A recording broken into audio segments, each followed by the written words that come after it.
Fala aí galera, tudo bem? Bom dia, boa tarde, boa noite, depende da hora que você estiver assistindo esse vídeo.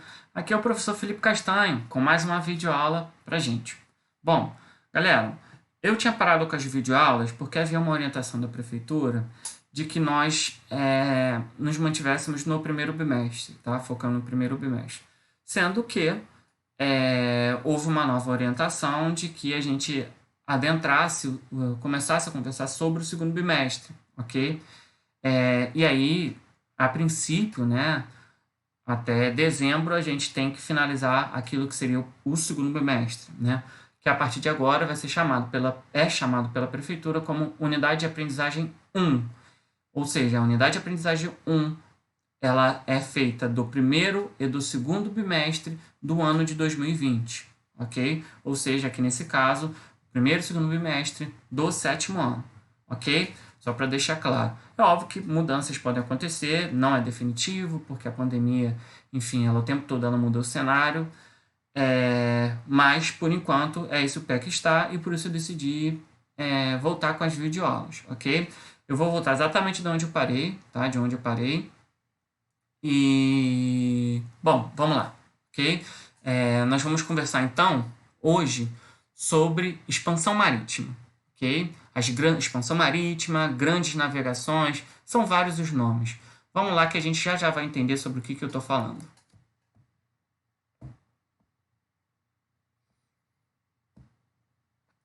Bom, a expansão marítima, ela também, como eu já disse, pode ser conhecida como grandes navegações. É quando o homem, ele, principalmente, né, nesse caso, o homem europeu, tá? Nações europeias, principalmente Portugal e Espanha, vão se lançar ao mar, ok? Vão cruzar oceanos à procura de novas terras ou desejando encurtar caminhos para um local onde eles já se conheciam, mas que eles queriam tornar um caminho mais rápido, ok? Para poder comercializar, para poder ganhar mais dinheiro, ok? Lembrando, e por que pelo mar, professor? Por que não pela terra?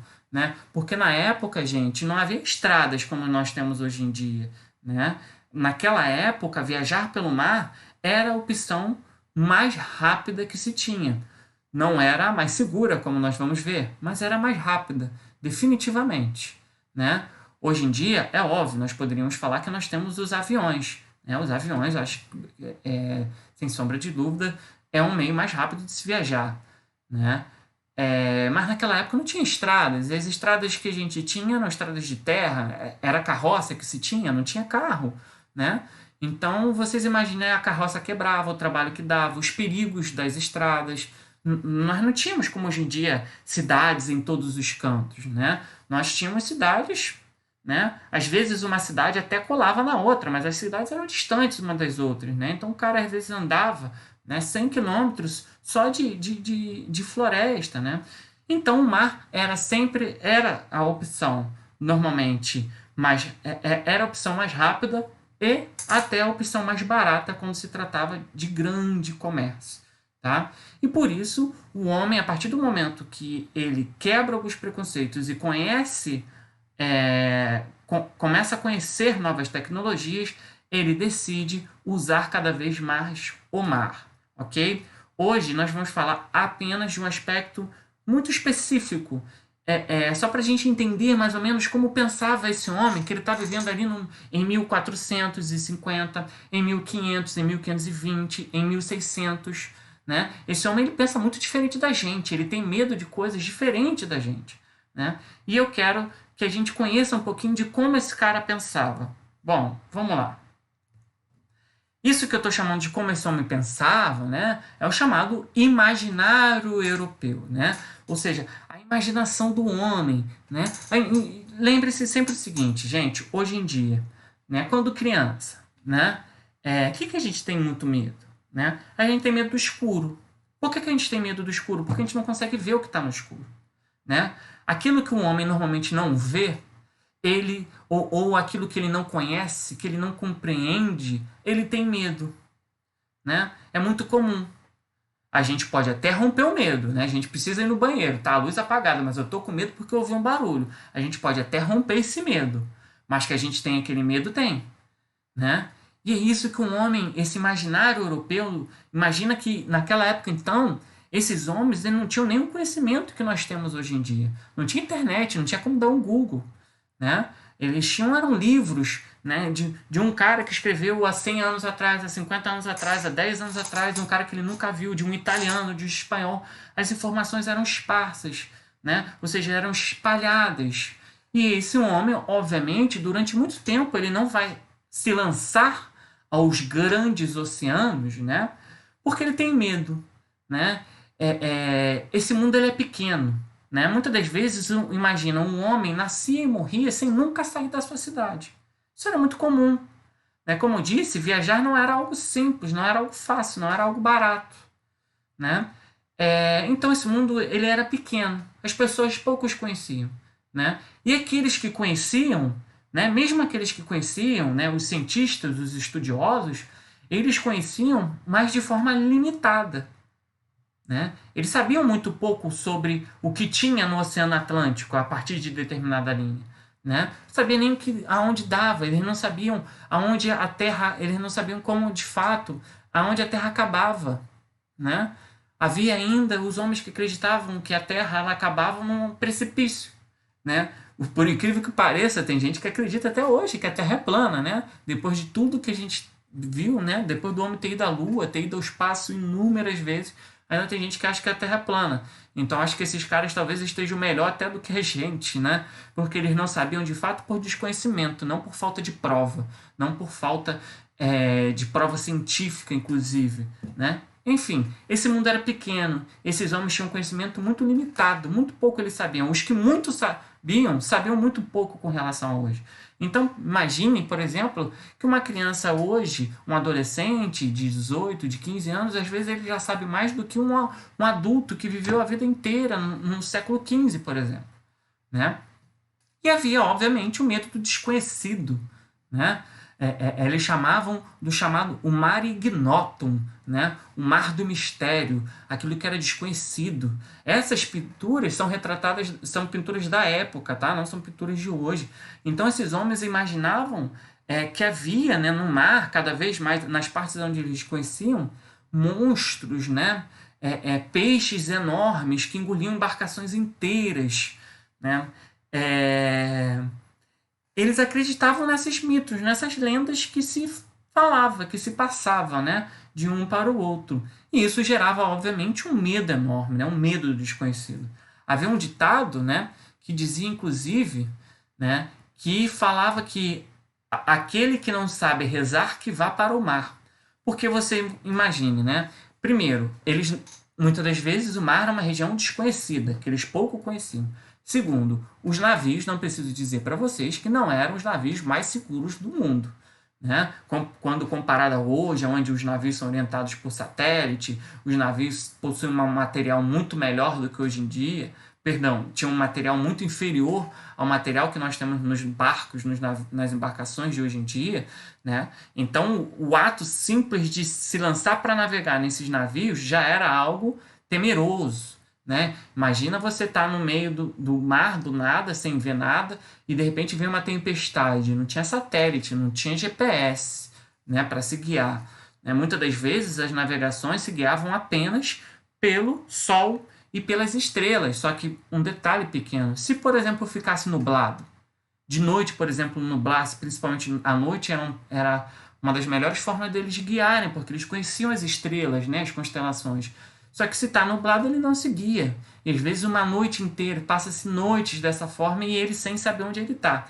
Então navegar já era um ato arriscado, perigoso para aquela época. Os homens que navegavam eram corajosos. Por isso o ditado, quem não sabe rezar, que vá para o mar. Porque esse homem, quando chegava lá, ele passava situações de desespero tão grande que ele aprendia a rezar. Se ele não sabia, ele iria rezar ali naquele momento. Imagine vocês aqueles vídeos que a gente que vira e mexe tem no Facebook, recebe pelo WhatsApp daquelas embarcações enormes, né, de comércio, que tem aqueles containers, e às vezes vem aquelas ondas enormes que você fala assim, meu Deus, e o barco não vira. Se fosse um barco daquela época, aquele barco provavelmente virava, né? Então era algo arriscado viajar naquela época. E esse também é um mapa medieval daquela época, onde eles acreditavam, por exemplo, na existência de peixes, de monstros. Repara que tem mais monstro e peixe no mapa do que barco, né? Então, a cabeça desse homem europeu, desse pequeno homem europeu no sentido de pequeno mundo, era uma cabeça muito limitada, né? Então, os monstros marinhos, né? Ali, a quantidade de imagens da época, tá? A quantidade de imagens que nós temos de retratos de monstros, de dragões, de serpentes marinhas que engolem, que atacam barcos, né? Ou seja, não era algo fácil, né? Eu costumo fazer uma brincadeira, mas que eu acho que ela realmente é real. O homem que foi ao mar no século XV, em 1500, em 1550, foi um homem, de certa forma, mais corajoso do que o homem que foi à Lua já no século XX. Né? Porque o homem que foi à Lua, ele foi com um barco capenga. Os primeiros foguetes, obviamente, eram foguetes capengas. Né? Hoje, um celular, às vezes, é capaz de processar mais do que os computadores que iam nesses foguetes. Né? Ele ia em algo capenga, mas ele ia sabendo mais ou menos o que ele vai encontrar. É óbvio que existe aquele receio de encontrar um ET lá no meio do caminho, mas ele sabe, ele já imaginava, ele já sabia mais ou menos como era o espaço, né? Ele já calculava. Agora, esse homem que se lança ao mar em 1500, ele não sabe, o barco é ruim, ele não sabe o que vai encontrar, e pior, né? Ele nunca viu aonde ele está indo, né? O homem que foi à Lua, ele sabia onde estava a Lua. Esses homens, quando às vezes eles vão para descobrir uma nova região, ou eles acham que vão chegar numa determinada região e desconheciam tanto o mar que eles chegavam em descobrir um continente por acaso, né? Esse homem, ele tinha mais desconhecimento do que o homem, por exemplo, que foi à Lua, tá? Bom, e aí eu tenho duas historinhas aqui para encerrar a aula de hoje, para a gente ver o quanto era mais ou menos essa questão do imaginário europeu. Né? E como o homem, pouco a pouco, ele vai rompendo, tá? Com esse desconhecimento e vai passar a conhecer. Bom, primeiro eu vou começar pelo reino de Prestes João. Tá? O que era o reino de Prestes João? O reino de Prestes João, gente, era a crença que os portugueses tinham de que em alguma região do continente africano havia um reino cristão extremamente poderosíssimo, extremamente rico, e esse reino iria ajudar a derrotar os inimigos da Igreja Católica, né? Principalmente o povo islâmico, né? O povo muçulmano. E o desconhecimento era tão grande, gente, que passava a ser... Era engraçado por quê? Porque era o seguinte, o português começou a se lançar ao mar, para a África. E muitas das vezes eles tinham assim, olha, o reino de Prestes João vai estar em determinada altura da África. Aí o português conseguia chegar pela primeira vez naquele lugar. Aí ele fala, ué, o reino não está aqui. Aí ele ia mais um pouquinho e descobriu uma nova região que ele achava onde era o reino de Prestes João. Ué, o reino não está aqui. Resumo, no final das contas, nunca descobriram o reino de Prestes João. Mas uma coisa eu posso garantir, nunca descobriram um senhor católico extremamente rico que ajudou a Igreja Católica a derrotar seus inimigos. Mas Portugal descobriu novas regiões que deram muitas riquezas a ele.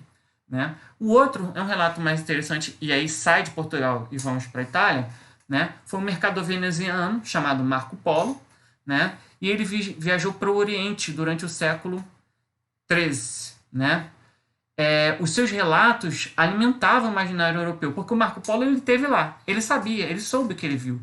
Mas quando ele contava, né? Imagina aquela coisa de telefone sem fio. Marco Polo falava de, eu vi um macaco. Só que ele não falava um macaco, as pessoas nunca viram um macaco.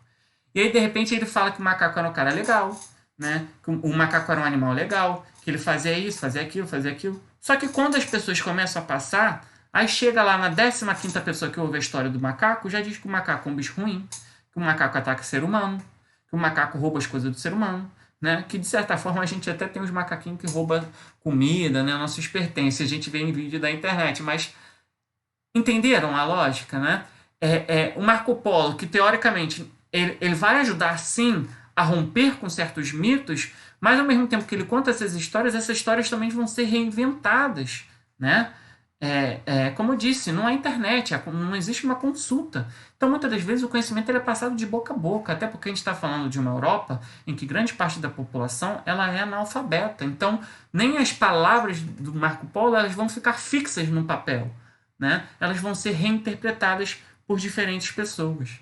Tá? Esse é o imaginário europeu desse homem que vai começar a se expandir, vai sair da Europa, vai descobrir novos continentes, novas regiões, vai dar a volta ao mundo, literalmente. E era isso que eu queria que vocês entendessem na aula de hoje.